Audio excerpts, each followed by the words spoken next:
I have made a couple of videos in the past week expressing my concerns regarding the truthfulness of what is being told to us by our elected officials, as well as the media, in regards to this health crisis here in America and in other parts of the world.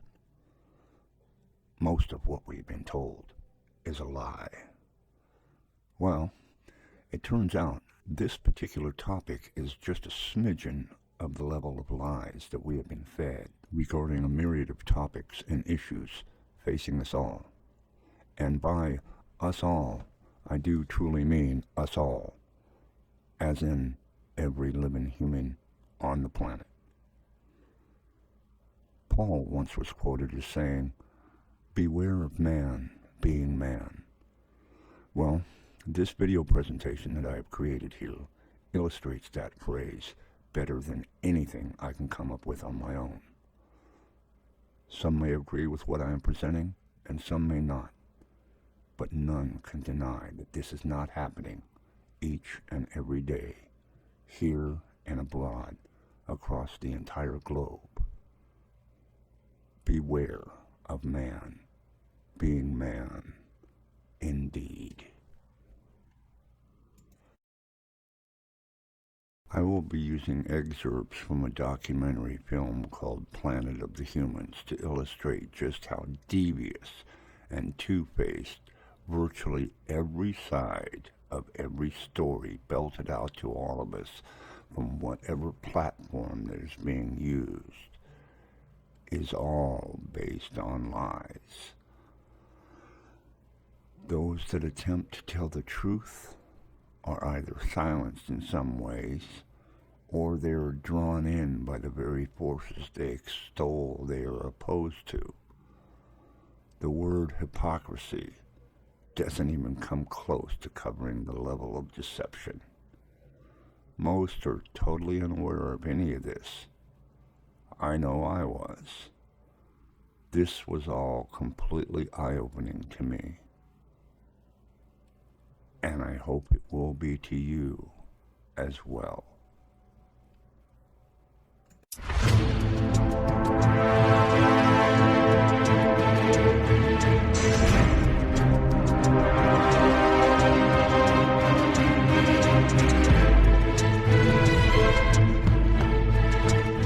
Pollution, global warming, greenhouse gases, excessive carbon deposits in the atmosphere. Seems as though this is nothing new. These are all issues and concerns we've been dealing with since the dawn of man. I've got a question. How long do you think we humans have? How long does the human race have? Ooh. Oh, wow. I don't exactly know, but it might be soon. I have no clue. No. I hope I give me at least 50 more years. I think there's infinite amount of time. Infinite. It's infinite, yeah. I give us a million years. Being kind, I would say probably about 10 years. 10, 12 years. Thousands of years. 47 years, 3 months, 5 days. It's approximate. We're kind of like cockroaches on the planet. No matter how much damage we'll do, enough of us will survive to procreate and keep it going. Unless we can get to another planet, but then we're just going to fuck it up like we did Earth. How long do we have? That's a good question, but man can't even decide on how long we've been here. There's been opinions ranging from a few thousand years to hundreds of thousands of years. How long has there been problems with the atmosphere or the climate? There's no way of telling. Reminds me of the nuclear scientists that say that everything will be fine with nuclear waste. You dig a big hole and bury it for 10,000 years and everything will be fine. Well, find me a nuclear scientist that's 10,000 years old that can confirm that. They come up with computer-generated models that are by their very nature biased because they're created by the people that are trying to get the end result. A used car salesman will tell you pretty much anything you're willing to believe so that he can have you drive off the lot with that shiny little car. Same thing holds true with many areas of science. They have an objective, a narrative that they want to put forth to bring their point of view to the forefront of the conversation. If there is not a scientific categorization for what it is that they want to say, they'll create one, because you have to be a member of the scientific community and recognized as such in order for your particular point of view to be accepted by the rest of the mainstream scientific community. So we end up with climatologists that explain exactly how everything works. And sometimes they're right, and sometimes they're not. To me, it seems like it's mostly guesswork. Similar to your local meteorologist. Sometimes he gets the weather right, and sometimes he's way off base. But whether he's right or whether he's wrong, he's still a meteorologist. And whether you're a meteorologist or a scientist, you have to put bread on the table. And the only way you can do that is by being paid for what you do. And by and large, the people that pay you are the people that are running the show. Which brings us to the topic at hand. Who's actually running the show in regards to this whole climate issue that we have on our planet? It's certainly not the poor guy living on Skid Row. It's the multitude of billionaires that seem to populate this planet. And it is those behind-the-scenes wheeler-dealers that are the real focus of what it is we're trying to put forth in this video presentation.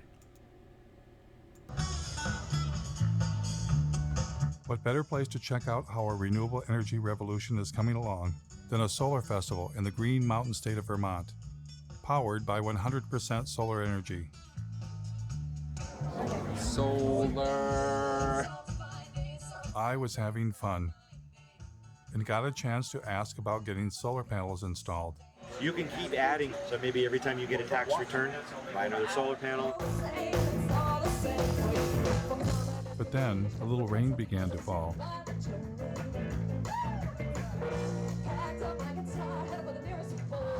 My cameraman noticed some commotion behind the stage. Did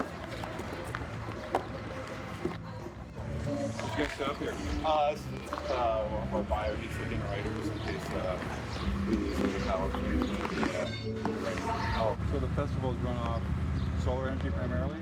Primarily. We do need to bring some of this stuff in just because we want to make sure we have enough power to not kill our fancy toys that we have lighting the stage. But the biofuel generator wasn't enough, so they wound up plugging into the electrical grid that we all use. The other inverter operating, it's actually pulling power in from the grid, charging the batteries. It's running backwards from the way we originally intended to do it, but... Luckily for us, hope was on the way. It's been a long time coming, but tonight, change has come to America. Green activists across the country cheered when newly elected President Barack Obama rolled out $1 trillion stimulus package with nearly $100 billion for green energy. Green was finally ramping up, and everyone wanted to be part of it. President Obama brought in environmental activist Van Jones from the Apollo Alliance with shovel-ready projects. They've got to put up tens of thousands of wind farms. They've got to put up millions of solar panels. Former Vice President Al Gore, who had a few years earlier released an Oscar-winning film, shared his ideas with the president. We have the opportunity now to create jobs all across this country, in all 50 states, to repower America. Al Gore had already encouraged billionaire airline owner Sir Richard Branson to invest big time in green energy. Branson is pledging future profits from his airline to the tune of perhaps $3 billion. $3 billion, that's with a B, to fight global warming. Is Al Gore a prophet? I just spelled profit.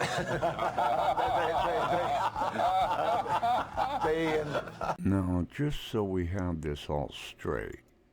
So, this guy who is in bed with this guy, who's also in bed with this guy, who's partners with this guy, who works in conjunction with this guy, who's owned by these guys, and they work with these guys, and they're all connected by these guys.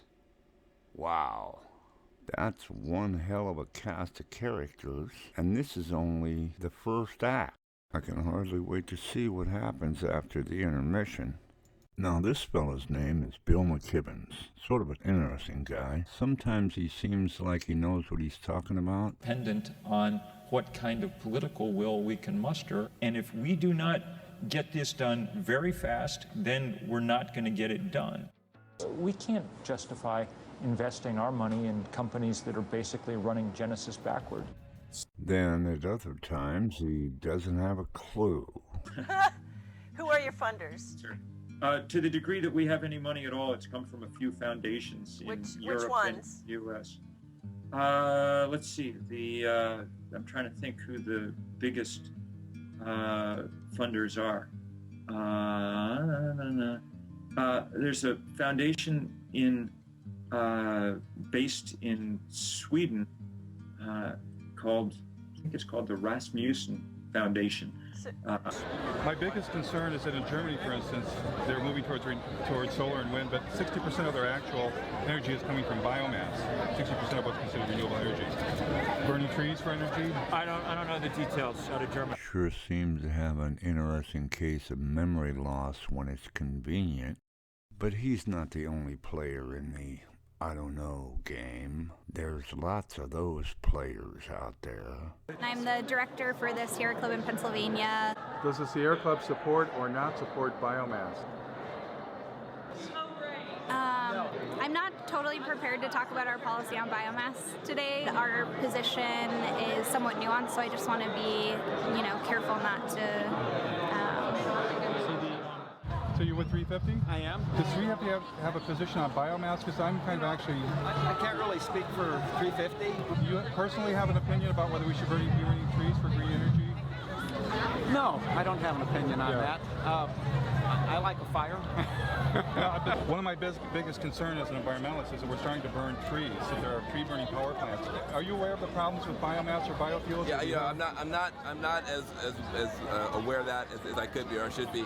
Jeff Gibbs, working on a documentary in Michigan, where I live, where I'm from. There's large plants that burn trees for energy, and pretty much whole trees chipped up. Do you have a thought about whether that should be part of green energy or not? Well, the great thing about green energy is you don't have to pick a favorite. Seems like old Bobby Jr. sings a different tune when he's in front of corporate partners. Only meant for you and me. Here is Robert F. Kennedy Jr. speaking to oil and gas company insiders.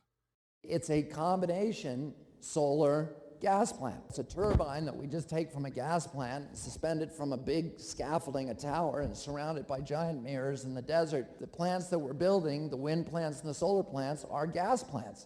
So what is the truth? Who's telling the truth?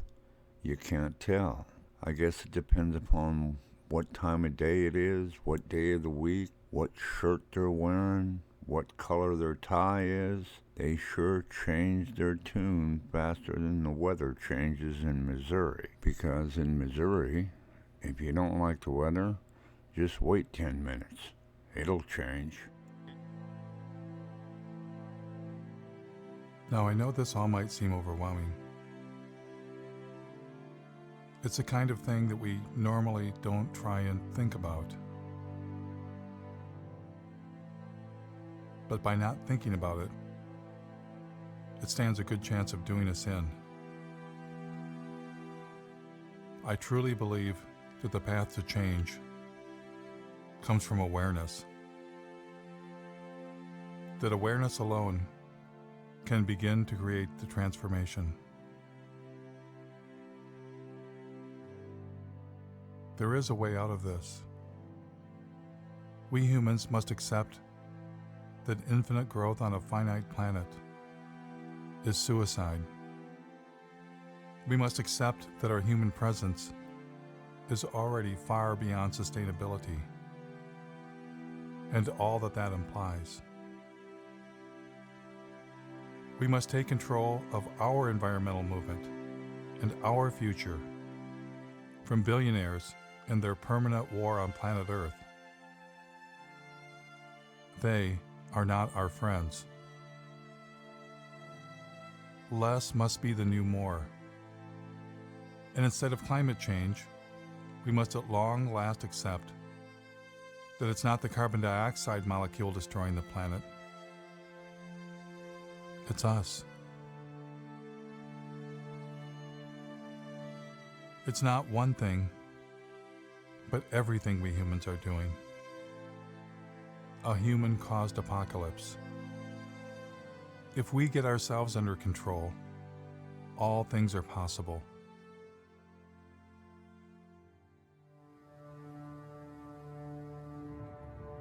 I said at the outset of this to beware of man being man.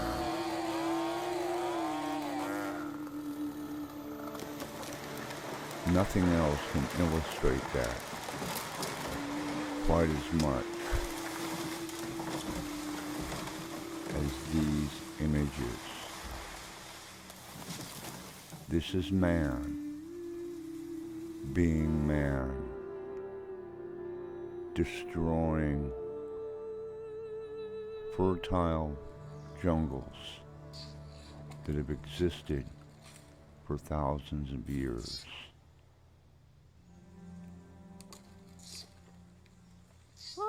That monkey never hurt anyone, never started any wars, never polluted a river, never destroyed entire regions for his own personal gain. Yet, his environment is destroyed. His home is destroyed. His environment is ravaged to make way for man. Excessive carbon molecules in the atmosphere did not do this. Man did this. Destroyed the entire habitat of this Gentile creature, ravaged the landscape.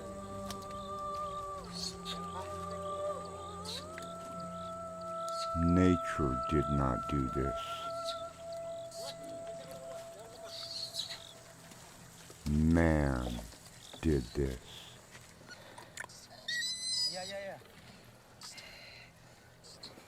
Beware of man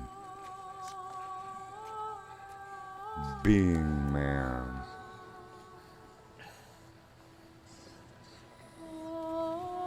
Be aware.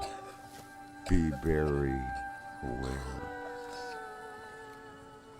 Are we capable of saving ourselves from ourselves? Only time will tell.